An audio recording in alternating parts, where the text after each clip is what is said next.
আমার প্রশ্ন হলো, হযরত মুহাম্মদ সাল্লাল্লাহু আলাইহি সাল্লামকে বিশ্বনবী বলে সবাই মানে, তাই আহমদী ও গায়রামদী এই দুটি সম্প্রদায়ের এক কি অভিন্ন, এক কি ভিন্ন, এটা জানতে চাচ্ছি। আচ্ছা আচ্ছা, মৌলানা আব্দুল আউয়াল সাহেব, ধন্যবাদ আপনাকে বিমল বাবু প্রশ্ন করার জন্য। মৌলানা আব্দুল আউয়াল সাহেব প্রশ্নটি শুনেছেন, যদি উত্তর দিতেন। ধন্যবাদ। আমরা তাকে বিশ্বনবী বলে মানি এবং কিয়ামত পর্যন্ত নবী বলে মানি, এবং এই বিশ্বাসে আমাদের এবং অন্যান্য মুসলমানদের বিশ্বাসের ক্ষেত্রে কোনো দ্বিমত নেই। শুধু এই বিশ্বাসটাকে ব্যবহারিক জীবনে প্রয়োগ করার ক্ষেত্রে তাফাত আছে।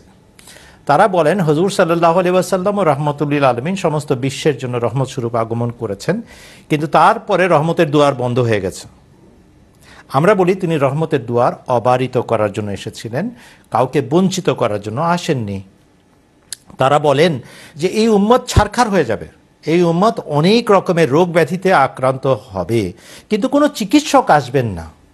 আমরা বলি না, রোগ ব্যাধি যখন দেখা দিবে তখন হযরত মুহাম্মদ সাল্লাল্লাহু আলাইহি ওয়াসাল্লামেরই বরকতে, তারই কল্যাণে, তারই পরশে একজন আধ্যাত্মিক চিকিৎসক আসার কথা স্বয়ং হযরত মুহাম্মদ মুস্তাফা সাল্লাল্লাহু আলাইহি ওয়াসাল্লাম বলে গেছেন। আর তিনি হচ্ছেন শেষ যুগের ইমাম মাহদী, তিনি হচ্ছেন শেষ যুগের প্রতিশ্রুত মসিহ ও ঈসা ইবনে মারিয়াম। তারা বলেন না না না না না, তিনি আসবেন ঠিকই, কিন্তু এখনো আসেননি। আমরা বলছি যুগের লক্ষণ প্রকাশিত হয়ে গেছে, তিনি এসে গেছেন।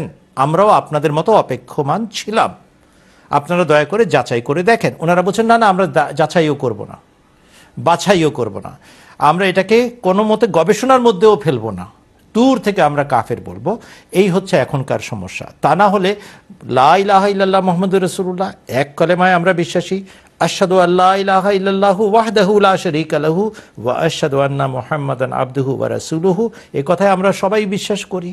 5 বেলার নামাজ আমরা পড়ি কিবলামুখী হয়ে শর্ত অনুযায়ী, আবার আমরা রমজানের রোজা রাখি শর্ত অনুযায়ী, আমরা যাকাতের নিসাব পূর্ণ হলে যাকাত প্রদান করি, একই নিসাব আমাদের জন্য ধার্য করা আছে। আবার শর্ত পূর্ণ হলে জীবনে একবার ফরজ হজও করি, আমরাও করি, তারাও করেন। যতগুলো বিষয় ইমান রাখতে হয় সবগুলো বিষয় আমরাও ইমান রাখি, তারাও ইমান রাখেন। কিন্তু যখন কাজে পরিণত করার বিষয়ে দাঁড়ায়, যখন ব্যবহারিক জীবনে সেটাকে প্রয়োগ করার ক্ষেত্র দেখা দেয়, তখন ওনারা পিছিয়ে যান, না না এখনো যুগ হয় নাই, এখনো সময় হয় নাই। কাদের কথায় তারা এই কথা বলছেন জানেন? যুগের ধর্ম ব্যবসায়ী উগ্র ধর্মান্ধ চক্রের কারণে। যদি কোনো ব্যক্তি নির্লিপ্ত চিত্তে সরল মনে কোরআন শরীফ খুলে পড়ে, যাচাই করে, জেনে নেয়, যাচাই বাছাই করে, রাসূলুল্লাহ সাল্লাল্লাহু আলাইহি ওয়াসাল্লামের পবিত্র জীবনী ঘাটে, তার সুন্নত ঘাটে, যদি রাসূলুল্লাহ সাল্লাল্লাহু আলাইহি ওয়াসাল্লামের পক্ষ থেকে বর্ণিত সহিহ হাদিস ঘাটে, তাহলে কিন্তু সে আমাদের মতোই সত্য উদ্ঘাটন করতে পারে। আমাদের এখানে কিন্তু কোনো জাগতিক স্বার্থ নাই, একমাত্র স্বার্থ আল্লাহ এবং রসুলের পথ লাভ করা। ধন্যবাদ আপনাকে প্রশ্ন করার জন্য।